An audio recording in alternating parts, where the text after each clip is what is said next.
ସହଲ ପୂର୍ବତନ ବିଧାନ ସଭାପତି ତଥା ଜିଲ୍ଲା ପରିଷଦ। ତମ ସଭାପତି ସାର୍। ନିଶ୍ଚିନ୍ତ ଭାବରେ ଏ ଦୁଃଖଦାୟକ କଥା ଯେ କି ଆମେ ଦୀର୍ଘ 20 ବର୍ଷ ଧରି ମୁଁ ସଭାପତି 4 ଥର ସଭାପତି ହେଇଛି, 2 ଥର ଜିଲ୍ଲା ପରିଷଦ, ଥରେ ସରପଞ୍ଚ ଦଳରୁ ହେଇଛି। କିନ୍ତୁ ଆଜି ଯୋଉ ବିପର୍ଯ୍ୟୟ ଅବସ୍ଥାକୁ ଦଳକୁ ଯାଉଛି, ଯୋଉମାନେ ମନମୁଖୀ ଶାସନ କରିବାକୁ ଚେଷ୍ଟା କରୁଛନ୍ତି, ଦଳକୁ ମାନେ ହାଇଜାକ୍ କରିବାକୁ ଚେଷ୍ଟା କରୁଛନ୍ତି, ଯୋଉମାନେ ଉପର ସ୍ତର ନେତୃତ୍ୱ ରହିଛନ୍ତି, ମୁଁ ଗୋଟେ ପୂର୍ବତନ ସଭାପତି।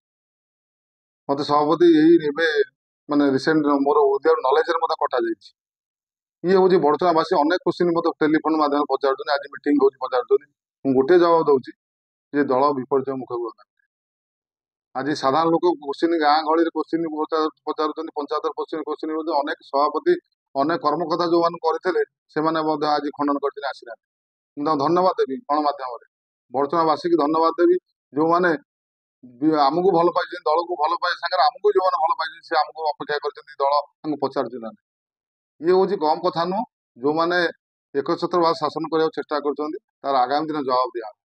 କିଛି ଲୋକ ମଧ୍ୟ ନିଜ ସ୍ୱାର୍ଥ ପାଇଁ ଏବଂ କୁଚକ୍ରି ଦଳରେ ବୁଲୁଛନ୍ତି, ଯୋଉମାନେ କୋଉ ଲୋକଙ୍କ ସାଙ୍ଗରେ ବଡ଼ଚଣାବାସୀ ସାଙ୍ଗରେ ସମ୍ପର୍କ ନାହିଁ କିମ୍ବା ସାଧାରଣ ଲୋକଙ୍କ ସାଙ୍ଗରେ ସମ୍ପର୍କ ନାହିଁ। ସିଏ କୌଣସି ପରିସ୍ଥିତିରେ ପଡି ଲୋକ ପଦିନ ହେଇଛନ୍ତି। ଆଗାମୀ ଦିନରେ ପଞ୍ଚାୟତ ନିର୍ବାଚନରେ ତାର ବିପର୍ଯ୍ୟୟ ଦେଖିବାକୁ ପଡିବ ତାଙ୍କୁ।